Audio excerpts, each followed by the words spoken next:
दोस्तों, मेरा नाम राहुल है। मेरी उम्र 30 साल है। मैं लखनऊ में रहता हूँ। मेरी नई नई शादी हुई थी।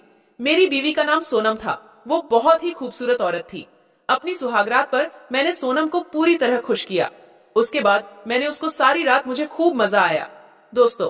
पर धीरे धीरे मुझे अपनी बीवी के चाल चलन पर शक होने लगा, क्योंकि वो हमेशा फोन पर चिपकी रहती और बाथरूम में भी वो फोन लेकर जाती थी। मैंने उसे कुछ नहीं कहा, पर मेरे सीधेपन का मेरी औरत ने फायदा उठाया।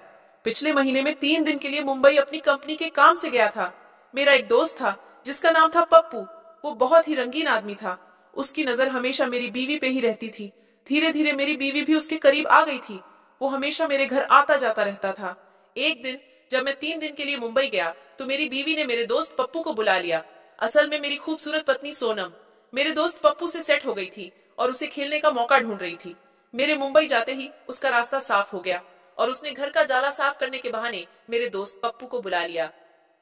मेरी घुमक्कड़ औरत सोनम घर पर हमेशा एक हल्की ही स्लीवलेस टी शर्ट और लॉन्ग स्कर्ट पहनकर रहती थी। पप्पू सोनम को देखकर ही मग्न हो गया था। कहो भाभी, कैसे इस चीज को याद किया? पप्पू ने मेरी बीबी से पूछा। वो अच्छे से जानता था कि मेरी औरत सोनम आज उसके साथ जबरदस्त क्रिकेट खेलना चाहती है। देखो ना पप्पू भैया, मैं बेडरूम का जाला साफ कर रही हूँ। मकद्दियों ने कितना जाला लगा दिया है। आप प्लीज मुझे अपनी गोद में उठा लो। तुम्हें आराम से छत के कोने तक पहुंच जाऊंगी और बेडरूम का जाला साफ हो जाएगा। मेरी बीबी सोनम बोली। मेरा दोस्त पप्पू हंसने लगा। उसके तो दिल में जैसे लड्डू ही फूट रहे थे। मेरी बीबी सोनम ने एक बड्डी हस्की सी झिल्ली की तरह दिखने वाली टी शर्ट पहन रखी थी और नीचे लाल रंग का लॉन्ग स्कर्ट पहन रखा था। मेरी बीबी सोनम बहुत मॉडर्न जमाने की थी। शादी से पहले ही उसने मुझे बता दिया था कि वो कभी साड़ी नहीं पहनेगी और हमेशा टी शर्ट जीन्स पहन कर रहेगी। मेरे दोस्त पप्पू ने मेरी बीबी सोनम को दोनों हाथ लगाकर और गोद में उठा लिया और सोनम डंडे से झाला साफ करने लगी। सोनम जैसी खूबसूरत औरत को गोद में उठाकर तो आज मेरे दोस्त पप्पू की किस्मत ही चमक गई थी। सोनम ने परफ्यूम लगा रखा था। पप्पू को मेरी खूबसूरत बीवी परफ्यूम की महकती खुशबू मिल रही थी। पप्पू मेरी बीवी को कमर पर हाथ लगाकर ऊपर उठाए हुए था और जब जाला साफ हो गया और जब पप्पू मेरी खूबसूरत औरत को नीचे उतारने लगा तो अचानक उसने सोनम को पकड़ डीएच लिया और बाहों में कसकर। सोनम भी मैच खेलना चाहती थी, इसलिए वो भी मेरे दोस्त पप्पू को करने लगी।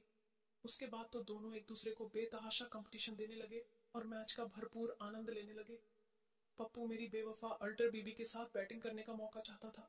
सोनम भी पप्पू से छक्के चौके मरवाना चाहती थी। इस वक्त मैं वहां नहीं था, इसीलिए दोनों खुलकर खेल का मजा उठा सकते थे। धीरे धीरे पप्पू ने सोनम को बेड पर लेटा दिया और उसके मैं 3 दिन तक घर में नहीं था और हर दोपहर पप्पू मेरे घर में आकर मेरी हसीन बीवी सनम के साथ खूब बैटिंग करता था और खूब छक्के चौके मारता था। आज भी दोनों चुप चुप कर मिलते हैं और खेल का भरपूर मजा लेते हैं। मेरी बीवी को भी उसके साथ ही खेलने में ज्यादा मजा आता है। दोस्तों, अगर आपको मेरी कहानी पसंद आई हो तो वीडियो को लाइक करें और चैनल को सब्सक्राइब जरूर करें। धन्यवाद।